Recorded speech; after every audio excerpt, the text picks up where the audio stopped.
Hi all, Korean sweet pancake எப்படி செய்யலான்னு பார்க்கலாமா? செய்யறதுக்காக ஒரு மிக்சிங் பவுலில் 1 கப் வார்ம் வாட்டர், 1 டீஸ்பூன் சர்க்கரை, 2 டீஸ்பூன் ஈஸ்ட் போட்டு அதை நல்லா கலந்து விடணும். ஈஸ்ட் ஆக்டிவேட் ஆகிறதுக்கு 5 நிமிஷம் ஆகும். இப்போ இதில் 2.5 கப் மைதா, 2 டேபிள் ஸ்பூன் சர்க்கரை, 1/4 டீஸ்பூன் உப்பு, 1 டேபிள் ஸ்பூன் எண்ணெய் விட்டு இதை ஒரு 5 நிமிஷம் நல்லா கலந்துக்கிட்டே இருக்கணும். இந்த மாவு ரொம்ப ஸ்டிக்கியாக இருக்கும். இந்த மாதிரி ஒரு தோசை கரண்டியோ இல்லை ஸ்பேட்டுலா வச்சு அதை எல்லாம் எடுத்து விட்டு அதோட சைட்ஸ் எல்லாம் ஒன்றாக்கிட்டு இந்த மாதிரி எண்ணெய் தடவிட்டு 1 மணி நேரம் அதை ரெஸ்ட் பண்ண விட்டுறணும்.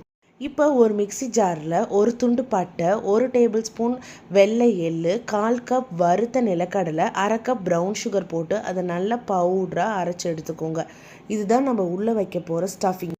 நேரத்துக்கு அப்புறமா நம்ம வச்சுருந்த மாவு டபுளாக இருக்கும். இப்போ அதை எடுத்து நல்லா அதை மிக்ஸ் பண்ணிவிட்டு அதை ஈக்குவல் போர்ஷனாக டிவைட் பண்ணிக்கோங்க. அதிலிருந்து ஒரு பகுதி எடுத்து அதை நல்லா கையில் எண்ணெய் தடவி அதை ஸ்ப்ரெட் பண்ணி விட்டு நம்ம ரெடி பண்ணி வச்சுருக்கிற நிலக்கடலை ஸ்டஃபிங்கை உள்ளே 1 டேபிள்-ஸ்பூன் வச்சு எல்லா சைட்ஸையும் நல்லா சீல் பண்ணி அதை அப்படியே மறுபடியும் ஒரு ரவுண்டாக அதை தட்டி எடுங்க.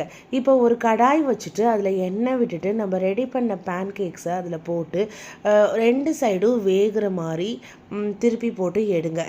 ஒரு சைடு வெந்ததுக்கு அப்புறமா தான் 2வது சைடு திருப்பி அதை நல்லா ப்ரெஸ் பண்ணோன்னா அந்த ஷேப் ஆட்டோமேட்டிக்காக வந்துடும். பெருசாக இதில் எண்ணெயெல்லாம் குடிக்காது. அவ்வளோதாங்க, ஒரு சூப்பரான Korean street food hot dog உங்களுக்கு ரெடி ஆகிடுச்சு.